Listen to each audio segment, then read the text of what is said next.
السلام علیکم ورحمۃ اللہ وبرکاتہ۔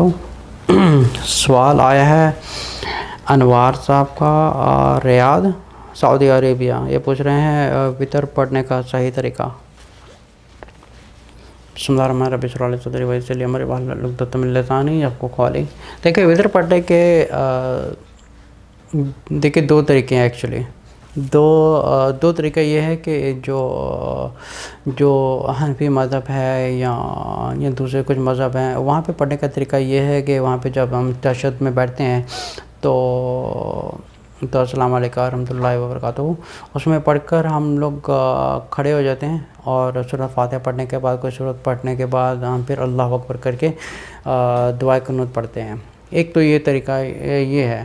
اچھا، جو دوسرا طریقہ یہ ہے کہ جو لفظ وطر ہے یہ نکلا ہے ورڈ طاق سے، جس کا مطلب ہوتا ہے تین، ٹھیک ہے۔ اگر رسول اللہ صلی اللہ علیہ وسلم کی احادیث دیکھی جائے تو انہوں نے فرمایا تھا کہ جو وطر کی نماز ہے اس کو مغرب کی طرح نہ پڑھو۔ اب ان کا کہنے کا مطلب یہ ہے کہ جو تہجد میں انگلی کھڑی کر کے ہم لوگ اللہ اکبر کر کے کھڑے ہو جاتے ہیں، یہ تیسری رکعت ہو جاتی ہے۔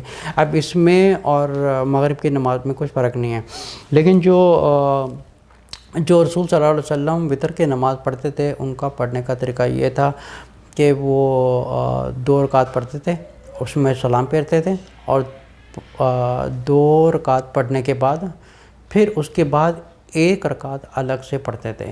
یہ ہو جاتی ہے، اور یہ رات کی آخری نماز کاؤنٹ ہوتی ہے، ٹھیک ہے۔ یہ آخری نماز ہوتی ہے جو پڑھ کے سو جاتے ہیں۔ ایک طریقہ یہ پڑھنے کا ہے، اور طاق میں ہم لوگ 3 وطر بھی پڑھ سکتے ہیں، 5 بھی پڑھ سکتے ہیں۔ 3 پڑھنے کا طریقہ یہ ہے کہ 2 رکعت نماز پڑھیں اور اس میں سلام پھیر دیں، ٹھیک ہے، اور اس کے علاوہ اگر پھر 2 رکعت پڑھیں اور اس کے بعد سلام پھیر دیں، اور سونے سے پہلے 1 رکعت سیپریٹلی پڑھ لیں، ٹھیک ہے۔ ایک طریقہ یہ ہے۔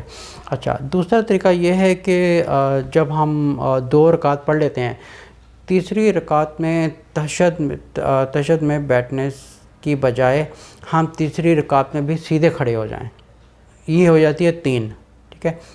ایک تو ہم الگ سے 1 رکعت الگ سے پڑھ سکتے ہیں، اور اس کے علاوہ 3 رکعت ہم ایک ساتھ ہی پڑھ سکتے ہیں، اور فائنل جو تشہد ہوگا وہ تیسری رکعت میں ہوگا۔ یہ دوسرا طریقہ ہوتا ہے پڑھنے کا۔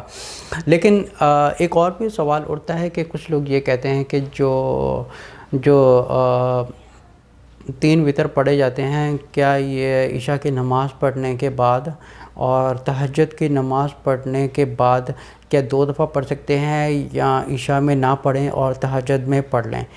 اچھا، اس میں یہ ہے کہ اگر ایک مسلمان کو یہ عادت ہے کہ وہ ہر روز تہجد پڑھ رہا ہے، تو اس کے لیے یہ آپشن ہے کہ وہ عشاء کے بعد نہ پڑھے اور وہ تہجد کے بعد 3 وطر پڑھ سکتا ہے۔ لیکن اگر کسی کو یہ ڈیفینیٹلی شور نہیں ہے کہ وہ تہجد میں اٹھ پائے گا یا نہیں پائے گا، اس کے لیے بہتر ہے کہ وہ عشاء کے بعد 3 رکعت مکمل کرے۔ لیکن ریکمینڈڈ یہ ہے کہ وہ عشاء کے بعد ضرور پڑھ لے، لیکن اگر تہجد میں بھی اٹھ کے وہ پڑھ رہا ہے تو اس میں کوئی حرج نہیں ہے۔ لیکن جس کو یہ ڈیفینیٹلی شور نہیں ہے کہ وہ تہجد میں اٹھے گا اور وہ نہیں پڑھ پائے گا، لیکن یہ بہتر ہے کہ وہ عشاء کے بعد پڑھ کے سوئے۔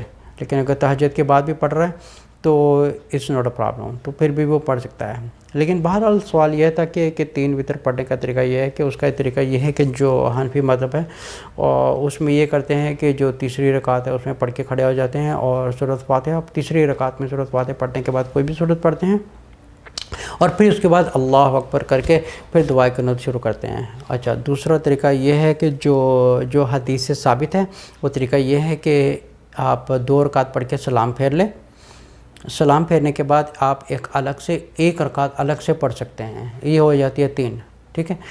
اس کا دوسرا طریقہ یہ ہے کہ آپ جب 2 رکعت پڑھیں اور تیسری رکعت میں تشہد میں نہیں بیٹھنا، اور تیسری رکعت میں بھی آپ کھڑے ہو جائیں، اور جب آپ سورۃ فاتحہ کے بعد کوئی بھی سورت پڑھتے ہیں اور پھر اس کے بعد اللہ اکبر کر کے دعا قنوت شروع کر دیتے ہیں۔ یہ اس کا دوسرا طریقہ یہ ہے کہ دونوں ٹھیک ہیں۔ السلام علیکم ورحمۃ اللہ وبرکاتہ۔